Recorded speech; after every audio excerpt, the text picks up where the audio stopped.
What a ride the 2015 playoffs were. The last junior hockey days of phenom Connor McDavid took the Erie Otters and their star-studded lineup to the Ontario Hockey League Finals, where they fell just short of the ultimate prize. Now, there was a lot to be proud of with a second consecutive 50-win season and the capturing of the Wayne Gretzky Trophy as the Western Conference champs, but the goal is winning, and the Erie Otters would have to wait until the 2016-2017 season and the dawn of a new age in the Erie Otters franchise as they departed on their 20th anniversary season. The 2015 offseason had its ups and downs, but after the dust settled in the courthouse, Erie welcomed a new owner to their beloved Otters. Jim Waters, the former president of Chum Limited, fulfilled his lifelong dream of owning a hockey team when he purchased the Erie Otters on July 17th. Mr. Waters quickly put to rest all the rumors of the Otters franchise moving as he committed to the city of Erie and completed the look of his team's staff. Jim brought in longtime NHL executive Roy Malacher to serve as the Otters' chief operating officer. Malacher, a Cleveland native, moved from the West Coast to settle in Erie as a full-time member of the front office staff. He brought his wealth of sports business knowledge to the team after having served as vice president at the Los Angeles Kings, COO of the Pittsburgh Penguins, and most recently CEO and alternate governor with the Ottawa Senators. An executive team was forged, but the hockey side needed shoring up.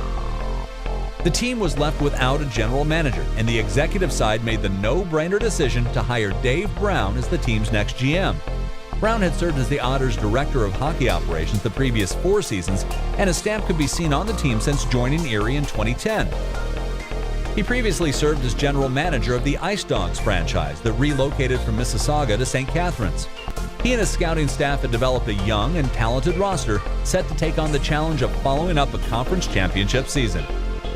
There would be many key holes that would need to be filled after losing 3 overage defensemen. Offensive contributors like Remy Ellie and Nick Baptiste, and who could forget Connor McDavid. What may have gone unnoticed with those high-profile names leaving was the departure of assistant coach Jay McKee, who left for a similar position with the Kitchener Rangers. Chris Knobloch was once again looking for a defensive assistant. In stepped B.J. Adams to guide the blue line and penalty kill. Adams held the same position previously at the collegiate level at Canisius College from 2009 to 2014. While in the college ranks, Adam helped the Griffs win the 2013 Atlantic Hockey Championship. After a long postseason that took Erie into late spring, there isn't much of an offseason for the team as September quickly caught up to the group, starting with training camp. Junior hockey experts, if you can call them that, penciled in the Otters fighting for their playoff lives in 2015-2016, thinking the team would struggle with life after McDavid. Boy, were they wrong. Despite missing the key pieces of a championship run, the coaching staff inherited a young squad eager to prove the naysayers wrong. There was no doubt inside the locker room that this group could continue down the path of the previous 2 seasons. The leadership had been through it all, starting with alternate captain Nick Betts, who has seen the best and the worst of the Otters. Entering his 5th season, the overager wasn't giving up on the season despite what critics had said. Jake Marchment made an impact on the locker room from the day he was acquired from Belleville at the 2015 trade deadline. In just his 2nd year with the Otters, he would don an A on his chest as well. Darren Radish would round out the letters, serving as an alternate captain. The 4th-year Otter has been underrated much of his career, but he was taking over the blue line with the departure of Troy Dene, Corey Genovese, and Curtis McDermott. Despite starting the season off with one of the youngest teams in the league, the Otters would make the headlines on the road to start. Opening night of the OHL season, the Otters made their way into the Windsor Family Credit Union Center to take on the Spitfires. The back-and-forth tilt eventually found Erie trailing 3-2 late in the game. Erie would pull their goaltender for the extra attacker and would find the back of the net to tie it up at 3 when Taylor Radish netted his first of the year. This would send the game into overtime, historical, with it being the first OHL game to go 3-on-3 overtime in the regular season. With the open ice, the teams traded rushes. It's key to have defenders who can jump into the play with this much ice, and Darren Radish did just that, pouncing on a puck to knock it past the Windsor goalie for the first ever 3-on-3 overtime game-winning goal in OHL regular season history. Keep that one in your noggin for your next Barstool Trivia opportunity.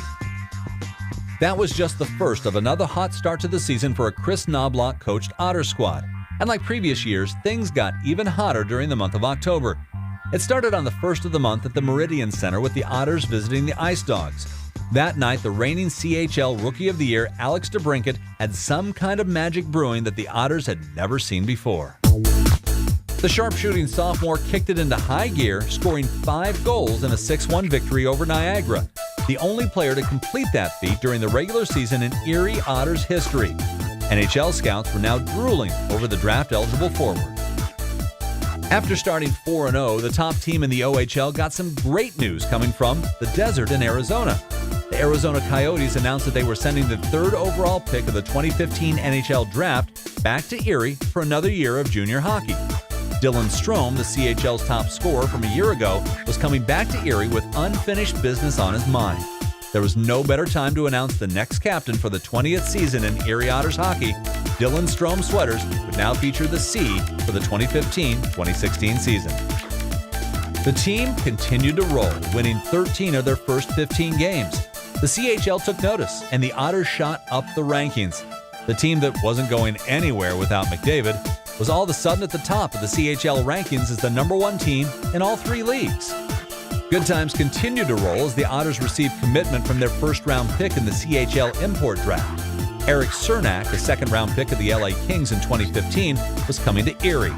The big and skilled blue liner helped round out the Otters' young defense corps that featured 3 rookies in Mitch Byrne, Taylor Egan, and Jordan Sandbrook, with veterans Darren Radish, Travis Dermott, and TJ Fergus logging heavy minutes.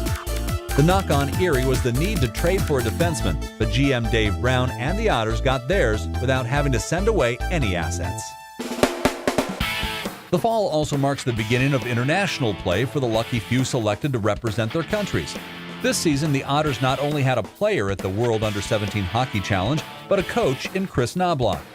The Otters bench boss guided his Canada Red squad, which featured Erie 3rd-round pick in 2015 Brett Newman, to the top of his pool with an undefeated record. Unfortunately, Canada Red fell in the medal round, but this won't be the last time Hockey Canada makes a call to Chris Knobloch. As World Junior time came, Erie found 5 of their full-time players departing for international tournaments. The first was Jacob Meyenschein, Erie's second-round selection in the CHL import draft.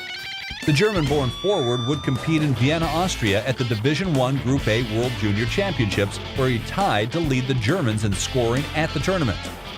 4 other Otters made their way to the main tournament in Helsinki, Finland. The tournament would open up with Alex DeBrincat and Team USA taking on Dylan Strome, Travis Dermott, and the rest of Team Canada. The game didn't go the way DeBrincat wanted, but his Team USA mates would bail him out after a late penalty in the first as USA edged Canada 4-2. Travis Dermott would help set up Dylan Strome for Canada's second goal, but it just wasn't enough. Strome would finish tied for tops in scoring amongst Canadian skaters as he and fellow Otter Dermott would fall to eventual gold medal-winning Finland in the elimination rounds. Eric Cernak represented Slovakia for a 3rd straight year. After winning bronze a year earlier, Slovakia fell short of their ultimate goal. DeBrincat had a rough go in Finland after getting injured in a scary collision against Sweden, but returned in the tournament as Team USA would take the bronze medal game 8-3 over Sweden. Back in Erie, the Otters were holding down the fort with much credit to goaltender Devin Williams. The overage netminder would find himself on pace for a record-setting season. First came the Otters' record for career wins, previously held by Josh Disher. Williams backstopped Erie to a 7-3 win in Owen Sound to etch his name in Otters history with his 73rd career win. But he was only getting started on his record-breaking season. He would join elite company as only the 5th goaltender in OHL history to record 100 career wins when he helped the Otters defeat the Kitchener Rangers on February 21st in a shootout. Win number 100 marked Williams as the only American-born player to hit the century mark. For his last trick, Devin would shatter the Otters' previous single-season record for wins by a goaltender. His 37th victory of the season would surpass Ramis Sadikov in the Erie history book, as Williams would finish the season with 41 victories. The Erie netminder wasn't the only player setting new Otter milestones. After a career year in his sophomore campaign, Dylan Strome had the opportunity to make Otters history in 2016. The Star Center set the Otters' regular season points record with 129 last season, and on March 11th, the Otters captain hit the 100-point plateau once again. Strome figured in on each Otters goal that night at the Sleeman Center as his 4-point night in Guelph awarded Dylan the title of first player in team history to record 2 100-point seasons in his career. Less than a week later, it was Alex DeBrincat's turn at the Otters history book. After a sensational first season in the league, capturing Rookie of the Year awards from the OHL and CHL, The gritty goal scorer would repeat his offensive efforts. On March 17th, DeBrincat did what he does best, find the back of the net for his 50th goal of the campaign. The only Otter to ever score 50 goals in back-to-back seasons. He wasn't done there, as he kept NHL scouts drooling when he joined his line mate Dylan Strome as the second player to record multiple 100-point seasons as an Erie Otter on the last night of the regular season in a memorable 4-2 victory over the London Knights. That March 19th night marked the 299th regular season game for five-year forward Nick Betts, the second most games played in franchise history. As we all know, the game of hockey is a team sport, and the 2015-2016 Erie Otters surpassed all outside expectations as the team matched and surpassed multiple Erie accomplishments. With the early season hot streak, the Otters found themselves comfortable on the road, to say the least. From opening night in Windsor on September 24th through November 21st in Saginaw, Erie did not drop a single game on the road. That 10-game stretch was the longest road winning streak in team history. The chemistry on the road continued throughout the season, with the Otters taking over the other team's buildings, winning 27 games away from the Erie Insurance Arena. A new team record, surpassing last year's record number by 4. On March 12th at the Erie Insurance Arena, the team found themselves with a chance to make Ontario Hockey League history, entering the night with 49 wins on the year. Despite trailing after 2 periods, the Otters used a 4-goal third to power their way past the Guelph Storm for a season series sweep and their 50th win on the season. That marked the first time in the history of the league that a team recorded 50 wins in 3 consecutive seasons. Altogether, the Erie Otters won 52 games on the campaign, matching the franchise record set in 2013-2014. Out of every game the Otters won, number 52 may have been the most electric and entertaining of them all. To set the scene, it was the final night of the regular season. The rival London Knights were storming into Erie on a 9-game winning streak. The Otters were tied with them in the standings, and the winner of this final game would not only be crowned as the Midwest Division champs, but as the OHL's regular season champion, clinching the number 1 seed and home ice in the playoffs. The near-capacity crowd at the Erie Insurance Arena knew that the stakes were high, especially after Erie lost the previous night. The game would get underway, and the Otters would find special teams being the key that Saturday night. A delay of game penalty would send Erie to the power play midway through the first. As time was ticking down, a shot through traffic would find its way through, deflect off a stick, and Taylor Radish would have the Otters on the board with the opening tally.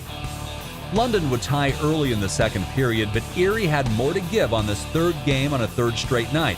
The Strome, DeBrincat, Radish line was at it again, and their pretty passing play would have Erie in the lead once again. As a young team, the Otters have had a group of rookies thrown into big situations only to see them respond admirably. Late in the second period, it was the Otters' 2015 first-round pick that added some insurance. Ivan Lodnia displayed his precision with the puck as he sniped his 16th of the season on the power play for a 3-1 lead. London wasn't going to give up in the third as they came within 1 on a power play goal of their own. The clock was all that mattered now, with Erie defending a 1-goal lead against the league's best defensive team. In a display of unselfishness, grit, and heart, the Otters imposed their defensive will and eventually set up Nick Betts for the empty netter to seal the deal 4-2. The Erie Otters were the OHL's Hamilton Spectator Trophy winner as the league's regular season champions, the first time since 2001. For a third consecutive season, the Otters were hosting their first-round opponent as the Saginaw Spirit made their way to Erie. The Otters have had previous playoff success against their American rival, defeating the Spirit in 5 games 2 seasons ago. This Otters squad would only need 4 games to advance. The series opened with the Otters showing their experience from the past 2 postseasons. The Otters knew how to win in the playoffs, and they showed it in games 1 and 2 of their Western Conference quarterfinal series, outscoring the Spirit 12-4 in those games. Erie was dominant in their efforts, owning puck possession and controlling all 3 zones on home ice. It was an impressive 2 wins that had Erie flying out of the gate in the postseason. The series would shift to the Dow Event Center in Saginaw, Michigan, and the Otters would continue where they left off in Erie, jumping out to a 4-2 lead in the first, thanks to Christian Gurney, Taylor Radish, Alex DeBrincat, and Kyle Maximovich. The second period is where near disaster struck. About 5 minutes into the second period, there was an awkward collision with Devin Williams near his net behind the play. The Otters' 0-8 goalie was in major pain as he exited the game. It was now up to 2014 second-round pick rookie Jake Lord to guard the Erie cage. He did just that in his OHL playoffs debut, turning aside 11 of 12 shots as the Otters took the game 6-3 and a commanding 3-0 lead in the series. The Otters would be without Devin Williams for Game 4 as Jake Lohr would make his first playoff start. All cylinders were firing from puck drop as the Otters jumped out to a 4-0 lead in the first 20 minutes and 37 seconds of gameplay. Erie was looking towards the second round. Saginaw, however, had other ideas as they were able to claw their way back into the game in a do-or-die situation. The captain, Dylan Strome, found another gear late as he would tally what would become the game-winning power play goal with nearly 5 minutes to play in the second period. Strome would also end the Saginaw comeback bid with the empty netter at the end of the period. The Otters swept the Saginaw Spirit in 4 games, giving them a sweep in each of their last postseason runs. It was on to the second round, where a rather familiar playoff foe would stun the OHL's West Division champions, as Erie and Sault Ste. Marie were once again pitted against one another in the OHL's postseason for a third straight year. The number 7 seed Sioux Greyhounds caused a major stir when they upset the Sarnia Sting in 7 games. That team was extremely confident as the underdog as they traveled to Erie for the start of the Western Conference semifinals. They managed to keep up their world-beater mentality as they escaped the first period with a 2-1 lead in Game 1 of the series. The Otters could have packed it in then, but this proud team was about to give the crowd a show. The first game of the regular season, Darren Radish played hero, and he was about to reprise that role. Time was running out in regulation with the Otters still down a goal. As the Greyhounds attempted to clear the puck, Radish made a leaping snag to keep the puck in the zone. He then settled the puck and snapped a shot through traffic to tie the game at 2, sending it to overtime. In sudden death, number 24 had a little more magic left up his sleeve. Radish joined the offensive zone late and found a break down the slot after receiving a pass from Dylan Strome. The Otters veteran defender had lots of room to walk in and fire the puck past Brandon Halverson for the game-winning tally. The Otters got back to their game the next night in Game 2 after the Sioux nearly snuck away with one. Erie slowed down the Sioux's opportunities, and Devin Williams was back from his injury scare to shut the door. The Otters were finally able to crack Halverson in the second period, much to the EIA crowd's delight. Nick Betts would open the scoring with Dylan Strome notching his 5th midway through the second frame. A power play goal in the third brought the Greyhounds within 1, but the Otters' defense closed the gate, only allowing 4 shots on goal in the final period. Another Strome empty net goal didn't hurt, as it was off to Sioux for Games 3 and 4. The Greyhounds got on the series board with a 3-2 victory in Game 3. The Otters used some late heroics to tie that one in the third, but a late goal propelled the Sioux to within a game of tying the series. It seemed as if the Otters were done playing around with the Greyhounds as they put on their best performance of the series in Game 4 for the Esser Center crowd. Within the first 8 minutes of the game, the Otters hopped out to a 2-goal lead with Alex DeBrincat and Jake Marchment scoring. The team kept pouring it on as the Otters fired 45 shots on goal that night, and the floodgates opened up in the third as Darren Radish, Nick Betts, and Travis Dermott scored to send the Otters back to Erie with a 5-2 Game 4 victory and a chance to close out the Greyhounds on home ice. With the Sioux on the brink of elimination, it was time to strike and avoid another long bus trip. The DeBrincat, Strome, Radish line took this one into their own hands, accounting for all 5 of the Otters' goals on the evening. DeBrincat opened up the scoring in the first as Strome notched his first of the night on a power play nearly 5 minutes into the second period. Although the game was tied, there was still a little time left for Taylor Radish to notch his power play goal with 25 seconds remaining in the second period. 20 minutes separated the Otters from winning Game 5 and advancing to the Western Conference Finals for the 3rd consecutive season. Again, the defensive effort would come into the scene as Erie held the Sioux to just 2 shots on goal in the final period of the game. The captain, Strome, would finish off the playoff game hat trick with a pair of tallies before it was all said and done, as the Otters would eliminate the Greyhounds for the 3rd straight postseason. It was yet another conference finals berth for the Erie Otters. The season would fall just around short as the London Knights would eliminate the Otters in the conference final series, the 3rd straight year Erie fell to the eventual OHL champion. But there's a lot to be proud of for the 2015-2016 Erie Otters, especially for a team that was told they couldn't compete after overachieving the past 2 seasons. This special group will remember the records they set and will always be remembered as the first OHL team to string together a 3rd consecutive 50-win season. For the Erie Otters franchise, they will once again welcome NHL-caliber players to their roster as the team's player development track record proves to be a talent pool that the professionals pick from. The 2016 NHL entry draft saw Alex DeBrincat selected by the Chicago Blackhawks, Taylor Radish picked up by the Tampa Bay Lightning, and Jordan Sambrook drafted by the Detroit Red Wings. The second consecutive year, the Erie Otters saw 3 of their players drafted into the National Hockey League. The annual changing of the guard will commence as Erie says goodbye to overage players with Nick Betts, Jake Marchman, and Devin Williams. Last year's rookies will have an even more expanded role next season as they enter their second campaigns with the team. We'll have to wait for training camp in August to see what next year's roster will hold, but rest assured that what was one of the youngest teams in the league will come back as a veteran group with long playoff runs under their belts and an even stronger desire to win.